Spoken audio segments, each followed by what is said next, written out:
আসসালামু আলাইকুম দেশবাসী, কেমন আছেন আপনারা? আশা করি সকলেই ভালো আছেন। আলহামদুলিল্লাহ, আমি অনেক ভালো আছি। তো এই ফুটবলে আরেকটি নতুন ভিডিও নিয়ে আপনাদের মাঝে আবারও হাজির হলাম আমি। তো আজকে আমরা কথা বলবো রুই কোস্টা, যে আপনি রুই কোস্টাকে কোন পজিশনে খেলালে আপনার সবচেয়ে বেশি ভালো পারফরমেন্স করবে। ওকে, আপনি কি সেকেন্ড স্ট্রাইকার হিসেবে খেলাবেন নাকি মিডফিল্ডার, অ্যাটাকিং মিডফিল্ডার হিসেবে খেলাবেন? তো আজকে এই ব্যাপার নিয়ে কথা বলবো আপনাদের সাথে। তো যারা লং বল কাউন্টারে খেলেন তাদেরকে আমি প্রেফার করবো যে ওকে অ্যাটাকিং মিডফিল্ডার হিসেবে ব্যবহার করেন, তাহলে ওর পারফরমেন্স আপনারা পুরো পারফরমেন্সটা পাবেন, বেটার পারফরমেন্স পাবেন আর কি। আর যারা লং বলে খেলেন তারা সেকেন্ড স্ট্রাইকার হিসেবে ব্যবহার করতে পারেন। আর যারা পজিশন খেলেন তারাও মিডফিল্ডে, অ্যাটাকিং মিডফিল্ডে ব্যবহার করেন।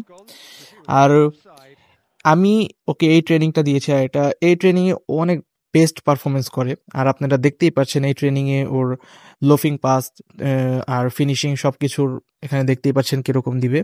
আর এর সাথে আপনি সেকেন্ড বুস্টার হিসাবে ইউজ করতে পারেন স্ট্রাইকার ইনস্ট্যান্ট।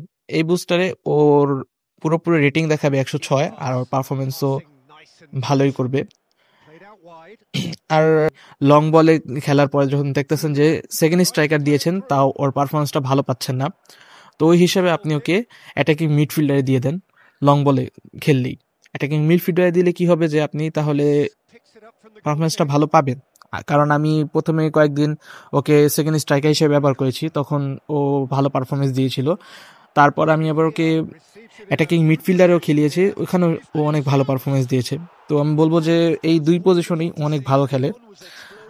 আর আপনারাও এই ট্রেনিং দিয়ে ট্রাই করতে পারেন। আমি বলতে পারি যে এই ট্রেনিংয়ে ও সবচেয়ে বেস্ট পারফরমেন্স করবে। আজকের ভিডিও এই পর্যন্তই।